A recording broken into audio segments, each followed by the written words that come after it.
दोस्तों, आज सौरभ दास का बयान देखे हैं। उसका बोलने का मतलब है वो हाई कोर्ट में जो आज अपेयर हुआ था वो और उसका साथी हाई कोर्ट में खड़ा हुआ था और सरकार का साथ में आज जो है उन लोग का म्यूचुअल होने वाला था। उसका सरकार का भी वकील लोग भी साथ में था, ये लोग भी था, वकील था, सब था। जो एफआईआर वगैरह जो हुआ था ना 20 जुलाई को, जितना भी प्रोटेक्टर का ऊपर में, वो एफआईआर को आज रद्द करने का बात था, मैंने कैंसिल करने का बात था। सरकार बोला था 25 जुलाई को बयान दिया था कि हम माफ कर देंगे सबको। जो प्रोटेक्टर था 20 जुलाई को जंतर मंतर में, हम उसको माफ कर देंगे, उस लोग का एफआईआर को क्विज कर देंगे, मतलब कैंसिल कर देंगे या केस वापस ले लेंगे। लेकिन सरकार का तरफ से कुछ भी नहीं हुआ। वकील लोग कोई डॉक्यूमेंट दिया नहीं, हालांकि सुप्रीम कोर्ट का जज लोग 2-3 बार मांगा।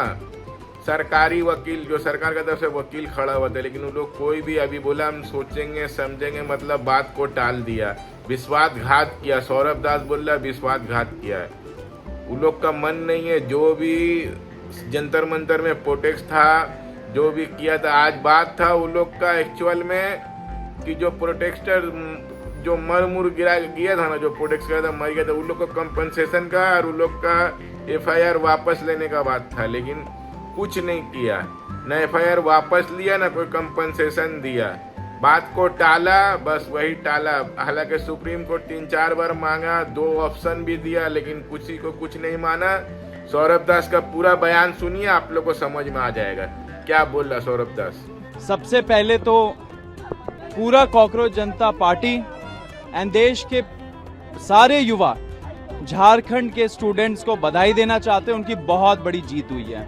तो सारे झारखंड के छात्र जो इतने दिनों से आंदोलन कर रहे थे, पीसफुल तरीके से आंदोलन कर रहे थे, उन्होंने सरकार से अपनी मांगे मनवा ली। उनको बहुत बहुत बहुत कॉन्ग्रेचुलेशंस। आज सुप्रीम कोर्ट में एक बहुत इम्पॉर्टेंट हियरिंग हुई थी। जो जुलाई 20 को जंतर मंतर में और जंतर मंतर के पास जो बर्बरता हुई थी युवाओं के साथ, छात्रों के साथ, उसके बारे में बहुत सारे पिटिशंस आए थे सुप्रीम कोर्ट में इन्वेस्टिगेशन मांगते हुए पुलिस के खिलाफ। उससे ही रिलेटेड आज एक महत्वपूर्ण हियरिंग थी सुप्रीम कोर्ट में। उसमें मैं भी शामिल था, हमारी जो लीगल अफेयर्स हेड है रत्ना सिंह, वो भी मौजूद थी। आज जो पिटिशनर्स थे उन्होंने सुप्रीम कोर्ट के सामने एक बहुत इंपॉर्टेंट स्टेटमेंट दिया। उन्होंने बोला कि सुप्रीम कोर्ट ने लास्ट हियरिंग में एक ऑप्शन दिया था कि अगर एफआईआर्स सारे प्रोटेस्टर्स के खिलाफ क्वॉश करने हो, एंड अगर सरकार ने ऐसा गारंटी दिया है, तो सारी सरकारें जो बीजेपी एनडीए की सरकारें हैं वो फ्री है वो करने के लिए, विड्रॉ करने के लिए एफआईआर्स।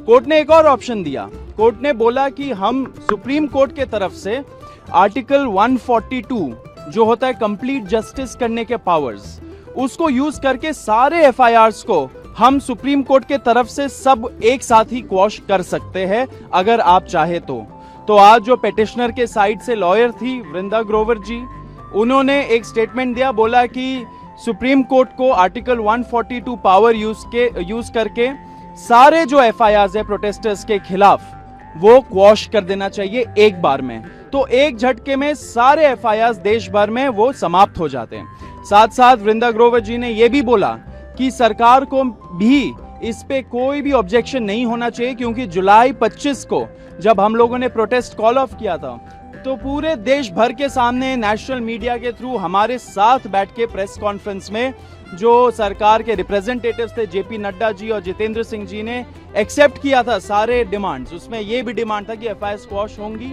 और कॉम्पनसेशन मिलेगा, सारे फैमिलीज को एक ऑनरेबल कॉम्पनसेशन मिलेगा।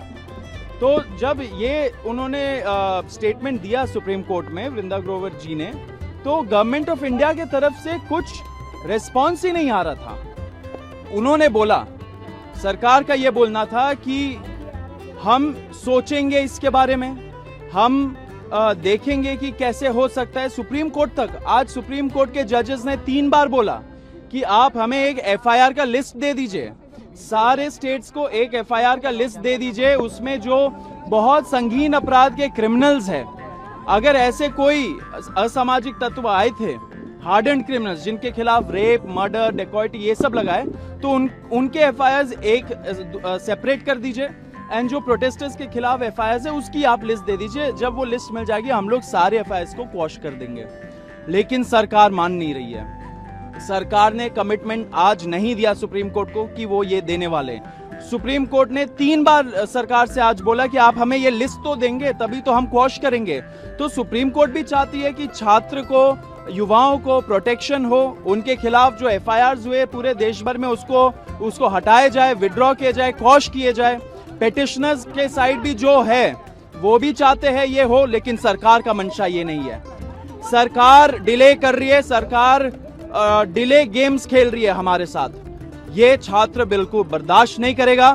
जुलाई 25 को सरकार ने पूरे देश भर के सामने कमिटमेंट दिया। अगर कमिटमेंट दिया है तो उसको ऑनर करना पड़ेगा। आप ऑनर नहीं कर रहे हो इतने सारे आपने जो कमिटमेंट्स दिए कॉम्पनसेशन के बारे में, एफआईआर्स के बारे में, तो आपने पूरे देश के साथ विश्वासघात किया है। आप सुप्रीम कोर्ट में अगर स्टैंड नहीं ले रहे हो तो विश्वासघात कर रहे हो आप युवाओं के साथ। हम ये बर्दाश्त नहीं करेंगे। एंड मैं आपको फिर से बताना चाह रहा हूं कि इतने दिनों से सरकार डिले कर रही है। सरकार के जो रिप्रेजेंटेटिव्स होते हैं उनके साथ हम लोग की मीटिंग होती है, उसका डिटेल रत्ना सिंह आपको देंगी, लेकिन वो मीटिंग्स भी नहीं हो रही है। सरकार का मंशा नहीं लग रहा है कि वो अपने कमिटमेंट्स को ऑनर करे। अगर देश के युवाओं को फिर से सड़क पे उतरने पे मजबूर करेंगे तो इस बार सरकार के लिए सही नहीं होगा। भाजपा सरकार ने कमिटमेंट दिया था, उस कमिटमेंट को ऑनर करिए। इससे हम आपके माध्यम से बता देना चाह रहे सरकार को कि अगर आप अपना कमिटमेंट्स पे तेजी रफ्तारी से आप कुछ दिखाते नहीं हो स्टेप्स, अगर मीटिंग्स नहीं करते हो और सुप्रीम कोर्ट में क्लियर स्टैंड नहीं लेते हो, अगर आप सुप्रीम कोर्ट को लिस्ट नहीं देते हो एफआईआर्स की जो क्वॉश होनी है, तो फिर कॉकरोच जनता पार्टी का जो नेशनल वर्किंग कमेटी है उसका हम लोग फिर से एक बहुत इंपॉर्टेंट मीटिंग करेंगे एंड उसके बाद हम लोग डिसाइड करेंगे कि आगे क्या स्टेप्स लेने चाहिए। अब हम लोग पूरे देश भर हम लोग नेशन वाइड जा रहे हैं। नेशन वाइड हमारा लिसनिंग टूर भी है, नेशन वाइड हमारा स्कूल ठीक करो कैंपेन भी चल रहा है। सरकार को डिसाइड करना पड़ेगा कि सरकार अगर विश्वासघात कर रही है देश के युवाओं के साथ, देश के छात्रों के साथ, तो फिर क्या कॉकरोच जनता पार्टी को ये विश्वासघात वाली बात को अपने एजेंडा में लाना चाहिए या नहीं लाना चाहिए। ये पूरा डिसीजन सरकार के ऊपर डिपेंडेंट है। सरकार को सोच लेना चाहिए कि क्या करना है। ऐसे आप देश के युवाओं के साथ विश्वासघात मत करिए। मैं आपको फिर से चेतावनी दे रहा हूं, जो आपने कमिटमेंट्स दिए उसको ऑनर करिए। सुप्रीम कोर्ट चाहता है सारे एफआईआर क्वॉश हो, वो क्वॉश करवाइए, लिस्ट दीजिए सुप्रीम कोर्ट को। हमारे से जो बात करनी है आप करिए, हम भी आप असिस्ट करेंगे। हम लोग शुरू से जो स्टेट्स में नोटिफिकेशंस निकले हैं, जहां पे स्टेट्स ने बोला है, कई सारे स्टेट्स ने बोला है कि एफआईआर्स विड्रॉ होंगी, उसका लैंग्वेज तक हम लोगों ने सरकार को बोला कि ये लैंग्वेज होना चाहिए, ऐसे लिखना चाहिए, ऐसे स्टेटमेंट्स होने चाहिए। उसके बेसिस में सरकार ने नोटिफिकेशंस निकाला, तो ये बहुत बड़ी जीत है युवाओं की। लेकिन सारे मांगे पूरी होनी चाहिए। कॉम्पनसेशन में आपने क्या किया है अभी तक? क्या आप एमपी एमएलए खरीद लेते हो 50-50 करोड़ देके, आप हवाई जहाज खरीद लेते हो हजारों करोड़ देके, आप 20,000-25,000 करोड़ का वैनिटी प्रोजेक्ट बना लेते हो सेंट्रल विस्टा करके, लेकिन आपके पास फैमिलीज को एक मुआवजा देने के लिए पैसे नहीं है। इतने दिन लग जाते हैं। देश का युवा ये नहीं सहेगा। मैं आपको फिर से चेतावनी देना चाह रहा हूं, please mend your ways, otherwise will be again forced to take some action. आप अगर सॉलिसिटर जनरल तुषार मेहता हाँ बोल रहे हैं इस सबमिशन के लिए, तो फिर उनको एक्शन भी लेना चाहिए ना। अगर आप हाँ बोल रहे हो कोर्ट में, एंड कोर्ट जब मांग रहा है कि एफआईआर का लिस्ट दीजिए हमें, जो हमें क्वॉश करना है प्रोटेस्टर्स के खिलाफ, तो आप वो लिस्ट दे क्यों नहीं रहे हो? लास्ट हियरिंग हुआ था बहुत पहले, बहुत दिन हो गए, आज फिर से हो रहा है वो हियरिंग, आज भी वही स्थिति है। तो मंशा सही नहीं है। मैं आपको यही बोल रहा हूं, 2800 कुछ उन्होंने हार्डन क्रिमिनल्स आइडेंटिफाई किया है, उनके खिलाफ आपको अगर एक्शन लेना है वो अलग मुद्दा है ऑल टुगेदर। लेकिन छात्रों का जो मुद्दा है, प्रोटेस्टर्स का जो मुद्दा है, वो एफआईआर से रिलेटेड है। आप कोर्ट में हाँ भी बोल रहे हो एंड साथ में जो एक्शन लेने के लिए बोल रही है कोर्ट, उसमें ना बोल रहे हो, उस पर हेजिटेंसी दिखा रहे हो, तो आप एक तरह से आपकी मंशा नहीं दिखती है इसमें। हम इसको एक्सेप्ट नहीं करेंगे। आप डिले टैक्टिक्स मत खेलिए हम लोगों के साथ। देखिए, अगर कोई हार्डन क्रिमिनल आया है सबसे पहले तो पुलिस को पूछना चाहिए हम लोगों को कि वो हार्डन क्रिमिनल बाहर क्या कर रहा है, समाज में क्या कर रहा है वो। एंड नंबर 2, अगर हार्डन क्रिमिनल ने आके यहाँ पे कोई क्राइम कमिट किया है तो उसके खिलाफ एक्शन लीजिए, आप कौन रोक रहा है। लेकिन उनके आड़ में आके अगर आप पीसफुल प्रोटेस्टर्स, हमारे छात्रों के खिलाफ, युवाओं के खिलाफ आप एक्शन लोगे तो वो हम बर्दाश्त नहीं